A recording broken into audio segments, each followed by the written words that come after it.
આપણી આજની પ્રેક્ટિસ એ છે 100 જાદુઈ પગલાં.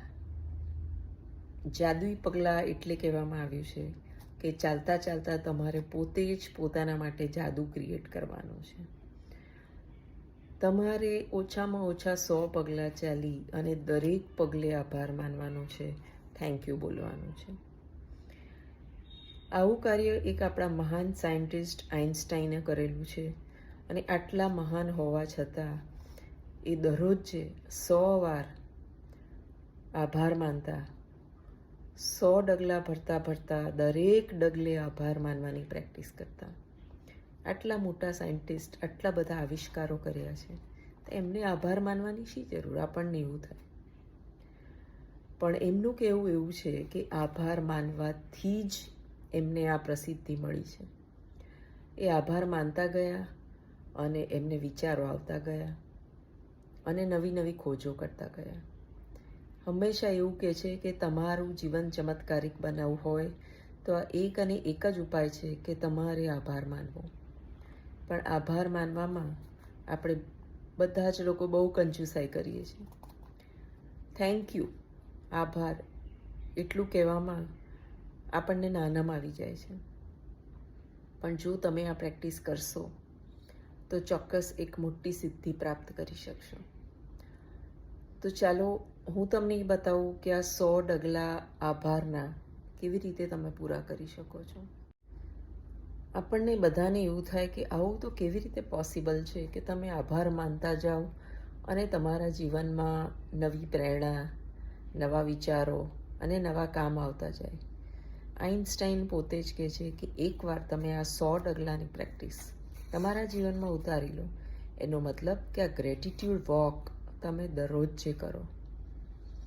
વોક લેતા લેતા 100 ડગલા થઈ જ જતા હોય છે અને દરેક ડગલે તમે આભાર માનો. તે દરેક ડગલે જ્યારે આભાર માનશો ત્યારે તમે 100 વાર આભાર માની ચૂક્યા હશો. અને એ કુદરતનો આભાર, દરેક વસ્તુનો આજુબાજુ જે જોતા જાઓ એનો આભાર કરતા જાઓ. અને જેટલી આભારની પ્રેક્ટિસ વધુ થશે એટલી નવી સ્ફૂર્તિ અને નવી પ્રેરણા તમને મળતી જશે. અને એમાંથી જ તમારી માટે નવા વિચારો અને નવા કામ ઉત્પન્ન થશે. હું તમને એવું ચોક્કસ કહી દઉં કે આ જાદુઈ ડગલા ભરવા કે ગ્રેટિટ્યૂડ વોક કરવા માટે તમારે બિલકુલ ક્યાંય કશે બહાર જવાની જરૂર નથી. આ કામ તમે તમારા ઘરની અંદર જ કરી શકો છો. સવારથી ઉઠીને તમારા માઇન્ડમાં ગ્રેટિટ્યૂડ વોક હશે તો તમે ડગલે ને પગલે આભાર, થેન્ક યુ બોલતા જ જશો. સવારથી ઉઠીને તમે જે કંઈ કાર્ય કરો, બાથરૂમમાં જાઓ, બ્રશ કરો, નાહવા બેસો, ચા પીવો, તે વખતે કેટલો સમય આપણે 100 ડગલા તો ચાલી જ લેતા હોઈશું.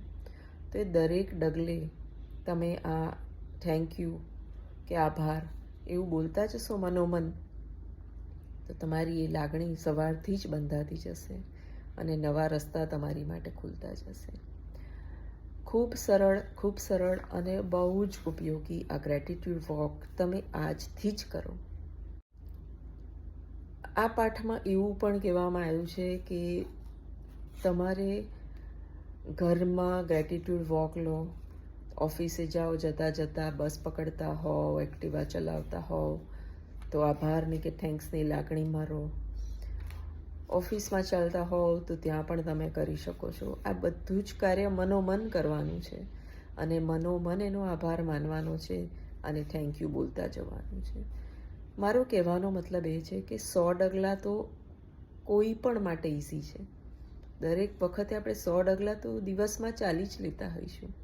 દરેક ડગલે આપણે ફક્ત ને ફક્ત આભાર જ માનવાનો છે.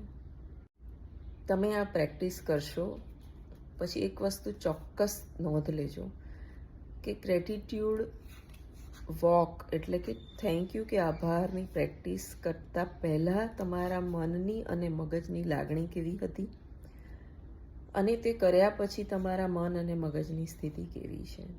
જમીન આસમાનનો અંતર હશે.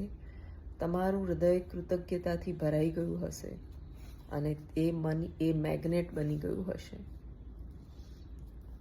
તો ગ્રેટિટ્યૂડ વોકની પ્રેક્ટિસ કરતાં સહેજ પણ ટેન્શન લેવાની જરૂર નથી. માની શકો કે તમે વચ્ચે વચ્ચે ભૂલી પણ જાઓ, કારણ કે શરૂઆત કરો છો. તો શરૂઆતમાં ભૂલી જાઓ તો બિલકુલ ટેન્શન નહીં કરવાનું, જ્યારે યાદ આવે ત્યારે ચાલુ કરી દો. એટલો ઇઝી આ ગ્રેટિટ્યૂડ વોકની પ્રેક્ટિસ છે, પણ તમારું સમગ્ર મગજ બદલી દેશે. અને મગજ બદલાશે એટલે નવા વિચારો આવશે, નવી પ્રેરણા મળશે, અને એનાથી આપણે ઘણા આગળ વધીશું. વિચાર તો કરો કે આટલા મોટા સાયન્ટિસ્ટ આઇન્સ્ટાઈન આ વસ્તુને કહે છે કે તમે આ કરો, અને કોઈ પણ સાયન્ટિસ્ટ કોઈ પણ પ્રૂફ વગર કોઈ પણ વસ્તુ કહે નહીં. આટલા મોટા સાયન્ટિસ્ટ જો આપણને કહેતા હોય કે આભારની લાગણી વ્યક્ત કરો, તો એમાં ચોક્કસ કોઈ તથ્ય છે. મારી વાત ના માનીને પણ મહાન વૈજ્ઞાનિક આઇન્સ્ટાઈનની વાત માનીને પણ તમે આ કરો. ઘણીવાર એવું બને કે તમે પગલાં ગણવા જાઓ તો તમને જે લાગણી આવી જોઈએ એ ન આવે. તો એકવાર તમે કોઈ પગલાં ગણી લેજો કે ભાઈ તમે તમારા કિચનથી ડ્રોઈંગ રૂમ સુધી જાઓ છો તો કેટલા પગલાં થાય છે. કારણ કે તમે પગલાં ગણવા રહેશો અને આભાર બોલશો તો લાગણી છૂટી જશે. હું એવું ચોક્કસ ઈચ્છીશ કે તમે લાગણીથી આભાર બોલો, અને એ લાગણીથી બોલેલું આભાર જ તમારી માટે નવા રસ્તા ખોલી દેશે.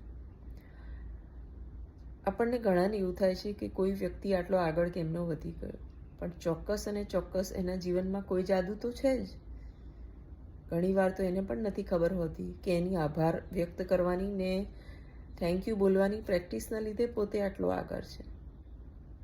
તો આજથી જ તમે પણ એવું કરો. ગ્રેટિટ્યૂડ વોક તમારા જીવનનો એક ભાગ બનાવી દો. એના વગર તમારે રાત્રે ઊંઘવાનું જ નહીં. કોઈ પણ સમયે તમે ગ્રેટિટ્યૂડ વોક કરો, અને જ્યારે તમે ગ્રેટિટ્યૂડ વોક કરો ત્યારે ડગલાં ન ગણશો. બસ એ સ્થિતિ મારો, આભારની લાગણી મારો, અને પછી તમારી માટે ઘણા બધા રસ્તા ખુલી જશે. મને બિલીવ ના કરશો, પણ આઇન્સ્ટાઈનને ચોક્કસ બિલીવ કરજો. તો આ આભારની પ્રેક્ટિસ આજે તમને કેવી લાગી કમેન્ટમાં મને ચોક્કસ જણાવો. વિડીયોને લાઈક કરો, શેર કરો, અને ચેનલને સબસ્ક્રાઈબ કરો તો તમને નવી નવી માહિતી મળતી રહેશે. આવતીકાલે ફરી મળીશું એક નવી પ્રેક્ટિસ સાથે. ત્યાં સુધી આવજો.